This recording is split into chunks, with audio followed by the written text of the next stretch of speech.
que nos permitirá encontrarnos. Perpetual, donde perduran los vínculos.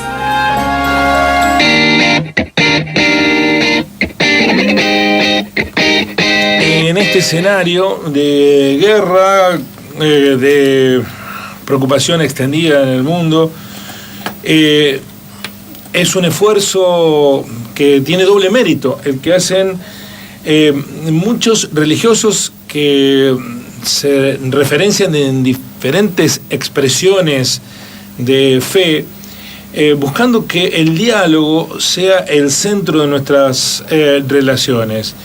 Hay un diálogo interreligioso que busca alimentar que por lo menos no sean las diferencias religiosas las que nos separan y provoquen guerra. Pero en un contexto tan así es de mérito que haya un diálogo interreligioso profundizándose y preparándose con la participación de un sacerdote riocuartense, el padre Raúl Frega, el rector del ISMI y titular de la parroquia Espíritu Santo, que está en las reuniones preparatorias que después van a tener 2 próximas escalas en distintos lugares del mundo.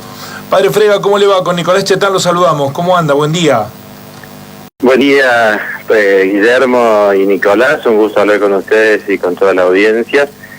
Y como bien decís, bueno, en una fuerte instancia de diálogo, no solo de diversidad religiosa, sino en este caso también de la diversidad cultural, al menos latinoamericana, ya que estoy participando de esta formación de un centro internacional que todos los años elige becados a nivel mundial y en este caso he decidido hacer una cohorte particular con miembros de Latinoamérica. Bueno, esta reunión es preparatoria de 2 posteriores encuentros que se van a realizar a lo largo del año en otros lugares del mundo.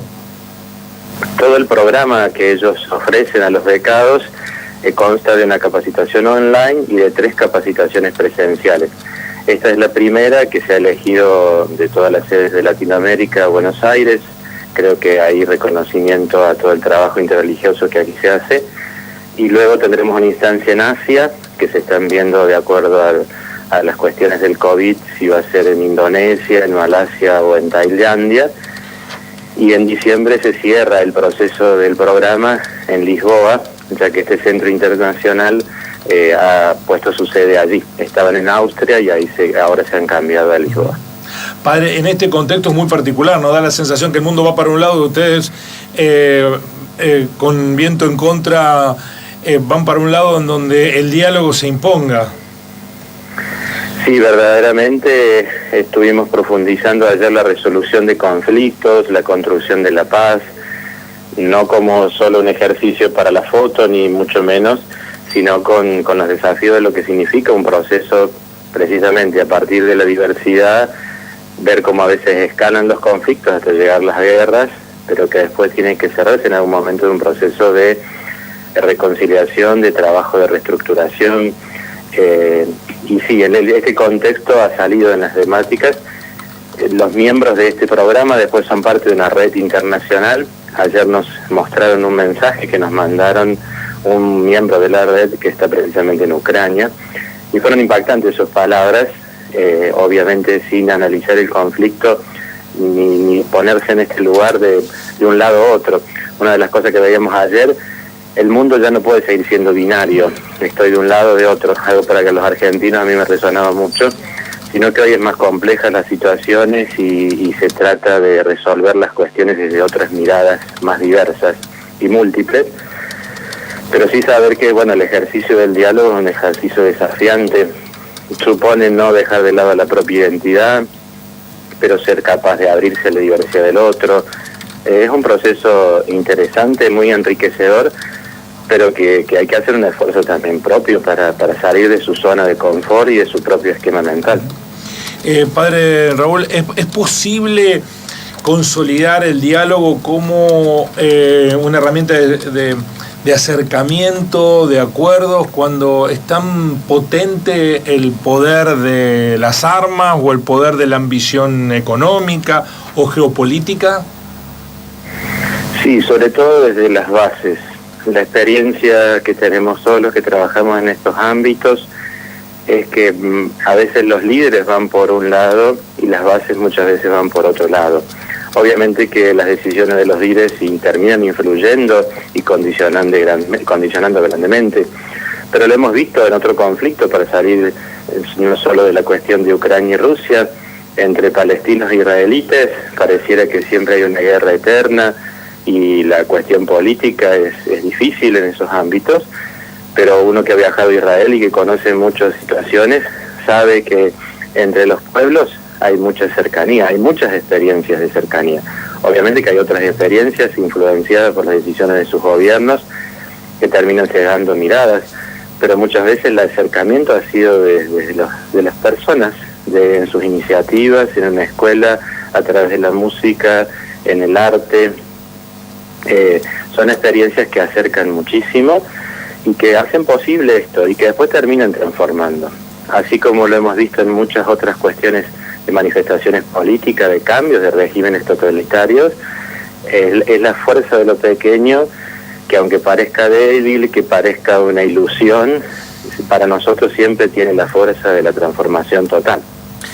Padre, cuando se desató este conflicto, digamos, cuando llegó a su punto máximo, que es ahora a partir de la invasión, muchos le reclamaron a la Iglesia, a través del Papa, un rol más activo, digamos, un posicionamiento más duro o una gestión más profunda para tratar de acercar a las partes. ¿Cree que la Iglesia hizo lo que tenía que hacer o que se quedó corta?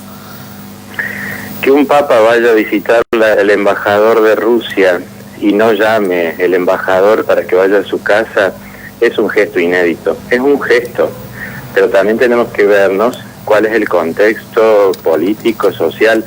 También tenemos que ver ahí que la presencia de la Iglesia Católica no es mayoritaria, que estamos en un territorio de las iglesias ortodoxas y que también hay una fuerte tensión entre el patriarcado ruso y las otras iglesias orientales que son finalmente nacionalistas.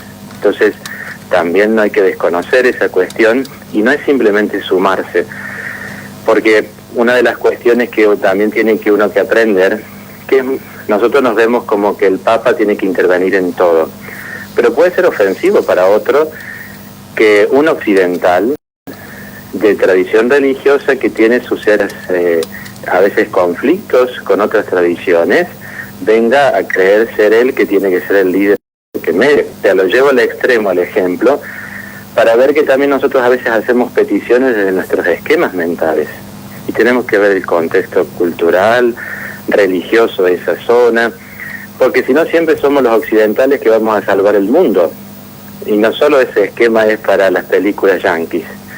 No sé si se entiende lo que quiero decir. Creer que el Papa puede mediar en todos los casos tiene una fuerza y una presencia muy grande, pero hay que ver los contextos culturales. Que el Papa puede ser un obstáculo por el solo hecho de ver una persona vestida de blanco y que se llama sumo pontífice. Entonces, a veces no es entender los contextos culturales. Lo orientamos en una zona que no es occidente. Si bien a Ucrania se acerca mucho en algunas cuestiones culturales, estamos en esquemas de oriente, que son muy claros en algunas cuestiones a nuestros esquemas occidentales. Entonces, pedirle a la Iglesia ciertos gestos es válido. El Papa creo que los ha tenido muy fuertemente, como el que mencionaba, que puede parecer una tontera, pero a nivel diplomático es un gran gesto y una gran fuerza. Y después tenemos que ver si el Papa puede ser mediador o puede ser también alguien que obstaculice. Estamos dialogando. Aceptada por dos, perdón. No, quería recordar que estamos dialogando con el padre Raúl Frega, abusando de su movilidad porque está por comenzar esta capacitación en la jornada de hoy, ya viene desde ayer. Para finalizar, padre Raúl, ¿quién es o quién era King Abdullah bin Abdulaziz, que le da nombre a esta ONG que promueve el diálogo como centralidad para superar las diferencias religiosas o culturales? Era el rey de Arabia Saudita.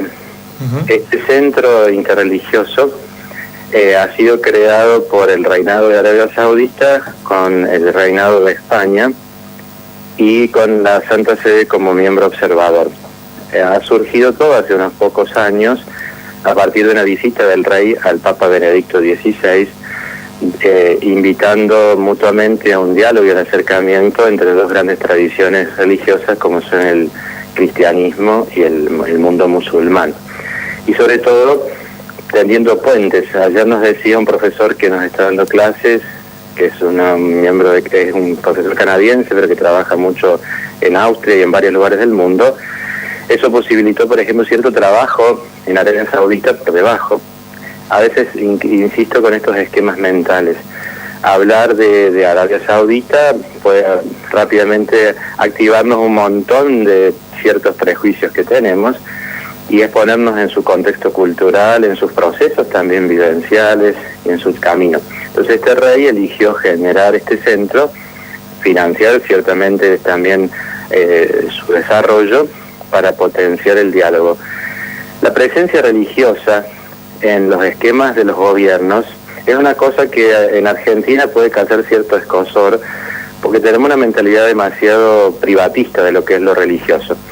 Pero el mundo, después del 11 de septiembre, se dio cuenta que no podía dejar de lado a los líderes religiosos y la cuestión religiosa en las construcciones sociales. Porque a veces creemos que lo religioso es solamente a qué Dios le rezo, y no entendemos que lo religioso supone una vestimenta, qué como, qué no como, cómo trato la salud, cuáles son mis vínculos familiares, qué permito no en la educación. Es un gran desafío de pluralidad. Yo mi proyecto de trabajo, si me lo aprueban aquí, va a ser potenciar la educación en la diversidad religiosa. Hoy educamos en muchas diversidades, pero no estamos preparados para educar en la diversidad religiosa porque venimos de una sociedad monolíticamente religiosa. Y el gran desafío de las sociedades modernas y del próximo siglo van a ser sociedades plurales. Y para eso también hay que educarnos como nos educamos para la diversidad sexual, como nos educamos para la diversidad en las diversas capacidades intelectuales y en muchas otras. Necesitamos capacitarnos en las diversidades religiosas para ser respetuosos de esas tradiciones que implican a toda la persona y no solo a qué Dios le reza a esa persona. Padre Raúl, muchas gracias por este contacto y sobre todo porque está a minutos de ingresar a la capacitación y nos ha dedicado este tiempo a nosotros. Muy amable. No, gracias a ustedes por presentar esto y verdaderamente que es un ejercicio muy desafiante y muy rico, a quien insisto no solo cultural, no solo religioso, cenar y almorzar con gente de Guatemala, de Costa Rica, de México, es un desafío para nosotros los argentinos, que me incluyo en esa, y sobre todo los argentinos de la media del país, que necesitamos también percibir lo que es ser latinoamericano de un modo distinto. Gracias, padre, muy amable. Gracias a ustedes. El director del ISNI, el padre Raúl Frega, que además es el titular de la parroquia Espíritu Santo de Banda Norte, participando de esta capacitación en el marco del diálogo interreligioso e intercultural que se propone. Es la primera de 3 capacitaciones, integra la representación argentina, es un lugar de privilegio, en el sentido que en el mundo se está del otro lado de la discusión, Ucrania, Rusia, invasión, acciones bélicas, impulsando la paz, el diálogo y el respeto de los que tienen fe en otras religiones y de los que culturalmente son distintos a nosotros. Parece un esfuerzo sin sentido en este contexto, pero sin embargo es lo que nos va a salvar, no hay alternativas. Lo acaba de decir el padre Frega, el mundo no puede seguir siendo binario, estoy de un lado o del otro. Y se ha profundizado en este tiempo eso, ¿no? Esta cuestión de no hay camino intermedio, no se puede pensar críticamente de algunas situaciones porque enseguida te ponen en la vereda de enfrente. Bueno, el simplismo es una señal de mediocridad. Así son las